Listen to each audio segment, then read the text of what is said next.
తెలుగు సాహిత్యానికి సంబంధించి కృష్ణశాస్త్రి గారి యొక్క ముఖ్య రచనలు. పల్లకి వివిధ భావ రాగాలను పలికించే ప్రణయ పల్లకీగా కీర్తినందింది. మహతి బ్రహ్మగీతికా సంపుటి, నిస్రేణి కవితా పరిణామాన్ని తెలిపే ఖండకావ్యం. అమృతవీణ భక్తి సంపుటి, మంగళకాహళి దేశభక్తి గేయ సంపుటి, శర్మిష్ఠ ధనుర్ధాసు శ్రవ్య నాటికా సంపుటులు, మేఘమాల కార్తీక దీపాలు సినీ గేయ సంపుటులు, క్షీరసాగర మదనం విప్రనారాయణ యక్షగానాలు, అప్పుడే పుట్టి ఉంటే పుష్పలావికలు, బహుకాల దర్శనం మొదలైనవి వచన రచనలు. కవి పరంపర అమూల్యాభిప్రాయాలు సాహిత్య విమర్శనాత్మక రచనలు. దేవులపల్లిని అచ్చమైన భావకవిగా కీర్తించినవాడు విశ్వనాథ సత్యనారాయణ. దేవులపల్లి ఆంధ్రదేశపు నిలువుటద్దం, ఆంధ్రాశల్లి కవితా వసంతుడుగా కీర్తించినవాడు శ్రీశ్రీ.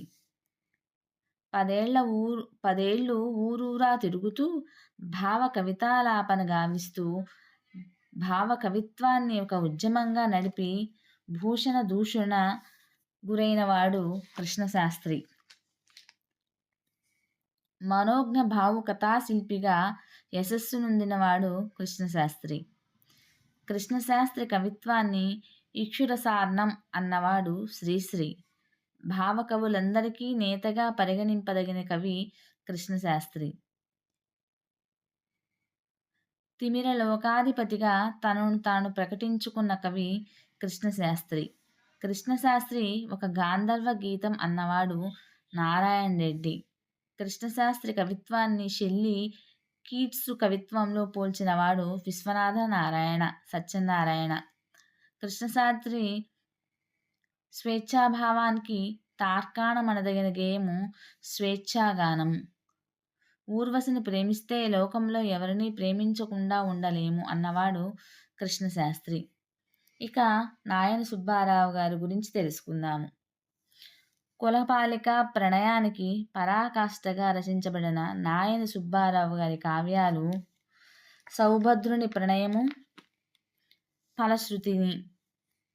నాయని వారి స్మృతి కావ్యాలు మాతృగీతాలు, విషాదమోహనము. భారతదేశంలోని సంస్కృతి సాంప్రదాయాలను, పల్లెపట్టుల అందాలను ఆవిష్కరించే నాయని వారి రచన జన్మభూమి. నాయని వారు తాను జన్మించినటువంటి పొదిలిసీమను వర్ణించినటువంటి కావ్యము జన్మభూమి. ఆధ్యాత్మికత ఆవిష్కరణను గావించే నాయని వారి కావ్యాలు సౌందర్యలహరి, వేదన వాసుదేవము. దేశభక్తిని తెలిపే నాయని వారి కావ్యము కోకిల. మానవతావాదాన్ని తెలిపే నాయని వారి రచన రేడియో అవ్వ. నాయని వారి స్తుతి కావ్యాలు రవీంద్ర, కవీంద్ర. నెక్స్ట్, నాయని వారి ఇతర రచనలు కార్టూన్ కవితలు, హాస్యస్ఫోరక కవితలు. ఇక ప్రతిపాదం జీవించి పలికే నాయని వారి కవిత్వానికి హృదయం గీటురాయి, సాత్వికత జీవనాద్రి అన్నవాడు ముద్దు కృష్ణ. ఎవ్వడే రాక్షసుడు మన మీదనున్న యుదది ఎంతయు దానమై ఆక్రమించి అంటూ స్వేచ్ఛాంతరాన్ని నిరసించినటువంటి కవి నాయని సుబ్బారావు గారు. విశ్వనాథ సత్యనారాయణ. నెక్స్ట్, విశ్వనాథ సత్యనారాయణ కృష్ణా జిల్లా నందమూరులో జన్మించారు. విశ్వనాథ జననం 10/9/1895.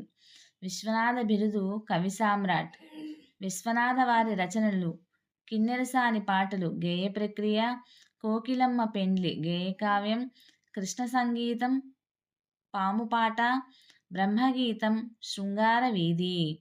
దేశభక్తితో కూడినటువంటి విశ్వనాథ వారి ఖండకావ్యాలు వేంగీ క్షేత్రము, శశిదూతము, దూతకావ్యం. నెక్స్ట్ ఆంధ్ర ప్రశస్తి, ఆంధ్ర పౌరుషము. ప్రేమతా ప్రేమ తాదాత్మ్యమే బ్రహ్మ సాయుధ్యమని నిరూపించిన విశ్వనాథ వారి రచన గిరికుమారుని ప్రేమ గీతాలు. విశ్వనాథ వారి శ్రీమద్ రామాయణ కల్పవృక్షము గ్రంథానికి తెలుగు సాహిత్యంలో మొట్టమొదటిసారిగా జ్ఞానపీఠ బహుమతి లభించింది. విశ్వేశ్వర స్వామి మీద విశ్వనాథ రాసినటువంటి శతకము మా స్వామి. మధ్యాత్కర ఛందస్సులో విశ్వనాథ వారు రచించినటువంటి విశ్వనాథ మధ్యాత్కరలు. నెక్స్ట్ కవికొండల వెంకట్రావు గారు. కూల్రే దొరచేత ఆంధ్ర వాస్వర్త్గా బిరుదు పొందినటువంటి వాడు కవికొండల వెంకట్రావు. సంఘ సంస్కరణాత్మక భావాలు గల కవికొండల వారి రచన కుందకుక్షి మొదలైనటువంటి శతక పంచకం. కవికొండల వారి లఘు కావ్యాలు రాధిక, రాజిగాడు, సింహాచలం, శ్రీరంగపట్నం, పహిడా నారాయణమ్మ, సారంగధర, ఆర్యాంగన స్వప్నము పై లఘు రచనల్లో కొన్ని వివిధ కుసుమావళి గ్రంథంలోనూ మరికొన్ని త్రయీలోనూ ముద్రించబడ్డాయి. బహుళ ప్రజాదరణ పొందినటువంటి కవికొండల వారి దేశభక్తి గీతాలు 1 గడ్డిపూలు, 2 శివరాత్రి ప్రభ. కవికొండల వారు శివరాత్రి ప్రభ గేయ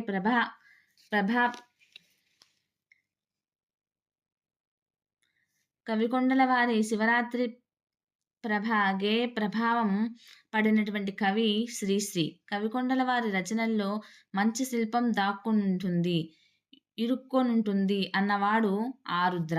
అచ్చమైన ప్రకృతి కవిత్వం, జానపద కవిత్వం వెలియించినటువంటి గౌరవం వీరికి దక్కుతుందంటారు పిలక గణపతి శాస్త్రి. కవికొండల వారు రచించినటువంటి హర వినోదము అనే శతక సంపుటి అంకితం పొందినవారు అన్నవరం సత్యనారాయణ స్వామి. నెక్స్ట్ బసవరాజు అప్పారావు గారు. జీవితంలో కదిలించినటువంటి ప్రతి అనుభూతిని పాటగా రాసి పాడుకున్నటువంటి పరమ భావకుడు బసవరాజు అప్పారావు గారు. అనుభవాలనే పాటలుగా రాసి పాడుకున్నటువంటి కవి బసవరాజు అప్పారావు గారు. బసవరాజు జీవితం కావ్యాల వేరు కావని, ఒకటేనని, తర్వాత వచ్చినటువంటి భావకావ్య జగత్తుకు అప్పారావు ప్రవేశక వంటి వాడని అన్నవాడు కృష్ణశాస్త్రి. బసవరాజు అప్పారావు గారి భార్య శ్రీమతి రాజ్యలక్ష్మి సౌదామిని కలం పేరుతో రచించబడినటువంటి కొన్ని కవితలు ఎందులో పొందపరచబడ్డాయి? వైతాళికుల్లో పొందుపరచబడ్డాయి. బసవరాజు అప్పారావు రచించిన కవితా సంపుటి సెలయేటి గానం. ప్రేమించి ముక్తి అని చాటినటువంటి కవి బసవరాజు అప్పారావు గారు. కోకిలా కోకిలా కూయబోగే అన్న కవి బసవరాజు అప్పారావు గారు. బసవరాజు గారి ప్రణయ కవిత్వం ఏ ప్రణయ భేదానికి చెందుతుంది?